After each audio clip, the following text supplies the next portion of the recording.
eko simbate Yesu molongi libela makita na bango 00000 eko simbate Yesu molongi libela makita na bango 00000 eko simbate Yesu molongi libela makita na bango 00000 Meko, basali makita kuna te, babi o obota te, o ye penza obota te, o kaite, babi ye nenga zana obota te, o nenge zawana, a obota te o simba bana te, meko. Yaka la ebisao, yaka na la kiso sekele. Yaka na la kiso sekele. Angaye. Mangai basai na makita babinga la obota te. Babinga la osimba bana te. Babinga la obota te nga mela milangi. So nga la osuka wabi pensa. Diza penza yango, diza yango. Bana libalo na bota akate diza yango. Omo kende kutonse mane ba komo seka ngai. Ndeko na ngai, tika pe kolela. Nasina yebisa ko nga na yebisekele. Atande balobaki na wana basai na makita na ba babikende ezana yo bota ate. Yo simba mwana te basai ba makita na ba comprendre bango. Nga na yebisekele. So lingana lakisa o sekele wana yaka za no to fanda nanu na yebiso no ba vérité nyonso oyeba sekele nyonso ndenge eza comme ça to yeba ndeni to ko sala lukela ngo solution oyo suko sekela ngo zolo ba sekela ngo nini kaso yo yebi so po yebi sekela ngo loba na ngaka parce que na sina lebi na nga de passer na dia épuiser nde na za a suko sekela ngo eza nini kasi nini ngo photo sala pona tozo solution na likambo ngo vraiment na ko sandi pona solution so yo yebi la kisa muninga te ende pona ngai lakisa muninga ponde na za na sina lembi na ngai lakisa nga mama na ya suka wana moni wa vanda na coin wana wa sukola batu na kendaki deja mama na sukoli ngai mais na zuna aka mabota te ba ola sanga tata na za rapé sous na coin kuna tata na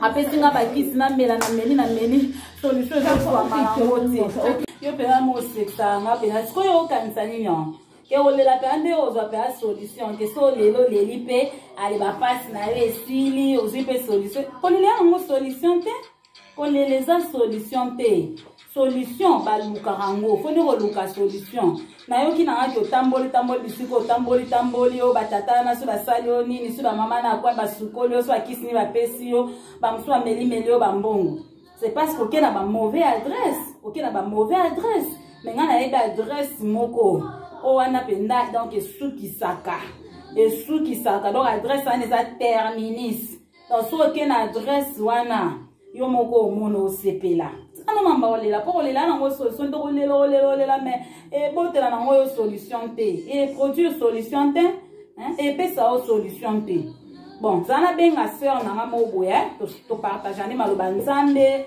zana benga ya comme ça to solola to partager na ensemble comme ça na lié biso vraiment donc vérité likambo ndenge ezali na peso adresse wana comme ça to ke peto tika open adresse wana po biso ndezana to accompagner pe batu na adresse wana to ke no pe na inde na adresse wana lozu pe solution na zana benga camarade na ngai na benga sœur na nga comme ça bongo to solola zana composer numéro ango na composer en bas. Alors ma sœur, tu as un cas vraiment ya urgence, faut que ça musala, to que na terminis, to que tika ndeko moko azana cas moko vraiment zo senga ba fa comme siko na terminis. Donc fa comme na terminis po azwa solution na likamu na e. Position ya ndeni kuna kote na. Ozalo dispo ya kotanya na longola ko ma sœur yo makamwana ozala noka prête et pas na simba kala OK wana koma noki kaste dans quelques minutes toza awa Toi, awa, et pas, on a bêté la yoli solo, wana. On a ebisaki yo ndeko wana ye. Na minute aza siko prête alobi aza na posa vraiment ya lisungi. So ko leka na siko bongo to sala makambango. To memebe na mbangu na adresse wana. Talaka yo yebiti. To mema batebele na adresse wana vraiment donc ba sepela yepe. To kumbe na adresse en po a sepela. À suivre. OK. Dans combien de minutes ça c'est ça? Ah, OK. D'accord. Wana tozo zela yo. Dans 20 minutes au coma. D'accord. Tozo là. Merci ma chérie. Merci ma soeur. OK. À tout à l'heure. Bye bye. OK, habité. Dans 20 minutes au coma la biso donc zano kinyatiko lela. Toke kasi ko na adresse wana. Toke kasi ko na adresse wana mo mona kaba. Baba suite nenge ezala kwa o mona. Ah, ok, dans 20 minutes, madame, c'est la grande, ok, problème, c'est la grande 20 minutes, en casse. C'est la grande, ambeleke, bele mon kilo, ma cambo, penza, mon kilo, leki, ma cambo. Kolosunga, Zambe. Ah. Ok, habite dans 20 minutes, dans 20 minutes, au coma. Ok, problème de cassement, c'est là. Maman, boni ma sœur. Modelo na lo pakata kutu mbangu ngalobi. Foka na weli sambangu pena na koma. Na tiki kutu bana kuna te. Mususu kutu na ye wana na simanga bia sakanela ta place wana po ndoto na to profiter to sala makambo wana. Yande nini? Makambo yande nini? Boni ma soeur, nayoki vraiment situation na en tout cas ndeko na nayoki problème na yo mais longa na oyebiso na lingi to mekana nkotanga na Exode 23 26 bayebisi biso nini il y aura dans ton pays ni femme qui avorte ni femme stérile. Je te le ferai parvenir à un âge avancé. Donc, on a Exode 23, 26, il n'y aura dans ton pays ni femme qui avorte, ni femme stérile. Je te ferai parvenir à un âge avancé. Wana eza, toto tanga maloba na nzambe. Mende konanga po yo poko mana héritage oyo parce que o eza héritage ya bana na nzambe.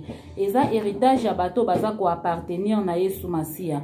Soki moto ayambi Yesu Masia na bomo inaye lokola mokonzi pe mobikisi akoti na kati na appartenance ya Yesu Masia na kati na cercle ya bana nzambe.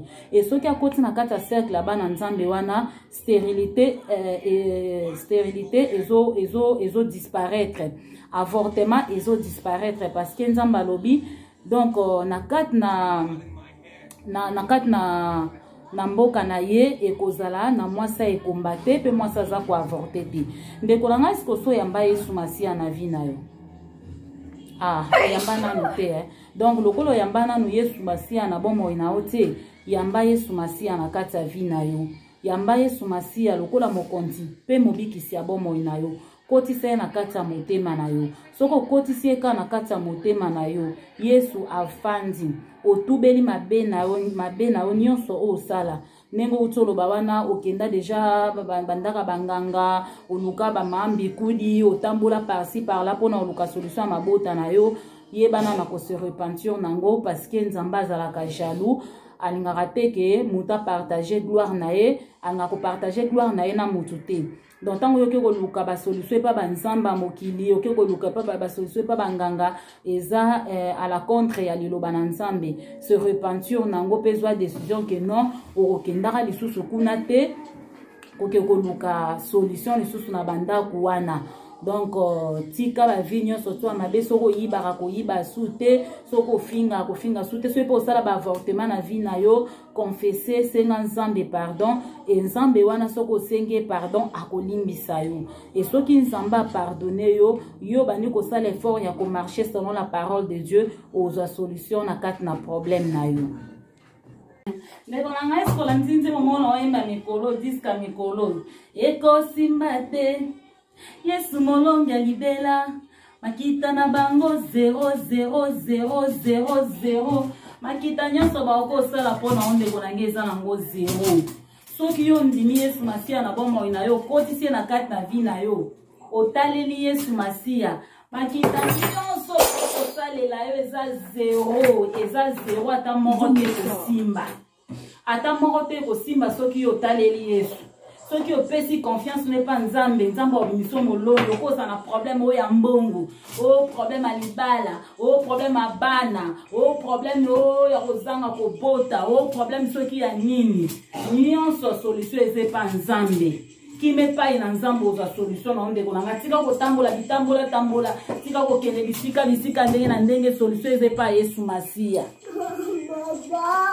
Ekoki omela siko mai zwa mai va nanti lo kawa be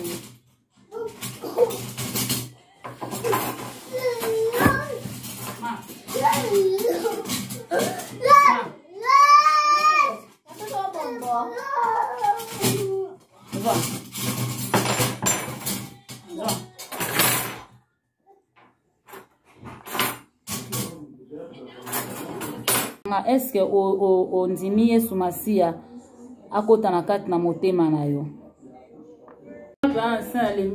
mais est-ce que yo penzo za si na mambo oloba wana est-ce que mambo oloba wana penzo eza solo bango bakenda pe bazwi solution po nani na pe ayaki olakisa ngai mama na kwa wana ayelengaka balobai na ngaka ke esimba ereusir mais esimbaki nango te tata na pe ya nini ana pe nakendaki esimba nango te musu wana kuta lengaka bambongo alelenga bambongo kutuka bambongo eke na oka bona sina solution te sina baye na makambango pe ala sina baye siko kuna pe bato ala bakotelinga makita na bango badinga na otika losimba bana te siko yo otika na lela na ngasi na lela pona yina ngaki makambango me na ola solution te na ola solution te omo tira na lela na ngasi na lela na ngaka na ebite sina osuka na makambo neni na sina lembi na mokilo sina lembi na makamba mokilo sina lembi na nga vraiment na lembi na luki mwana na façon nyonso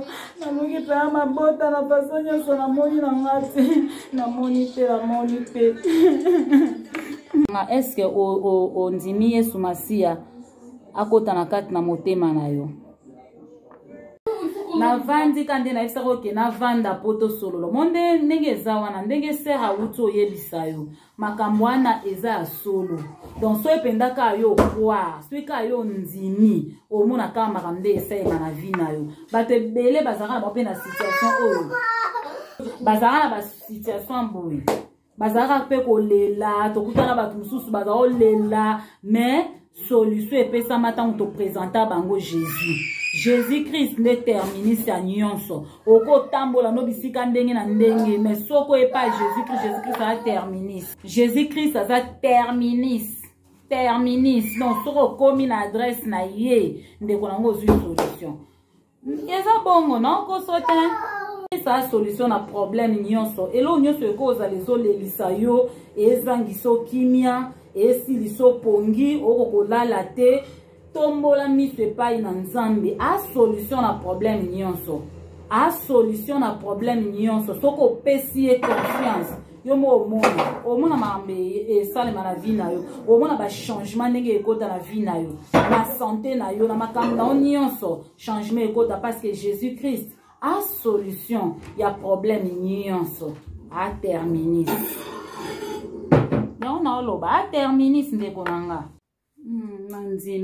nandimi vraiment nandimi sikoyo mpenza na ofungolela mpe nzambe motema na ngai nandimi akota na kati ya motema na ngai akoma nzambe na ngai nandimi azala mokonzi mpe mobikisi na ngai nandimi Yesu Masiya nandimi sengi mpe na nzambe alimbisa ngai na mabe nyonso tu nasalaki na vi na ngai na bitambola na kota bikota nzambe alimbisa ngai na baavortement mpe nasalaki nzambe alimbisa ngai mabe nyonso tu nasalaki vraiment oyo esepelisaki nzambe te nzambe alimbisa ngai na kosala ngo lisusu te na kozongela ngo lisusu te natiki vraiment nyonso nalingi sikoyo nalanda nzambe na vi na ngai soko ndimi kobanda lelo okomi mwana na Nzambe okomi sikoyo na appartenance ya Yesu Masiya lokolo koti na kaya bana na Nzambe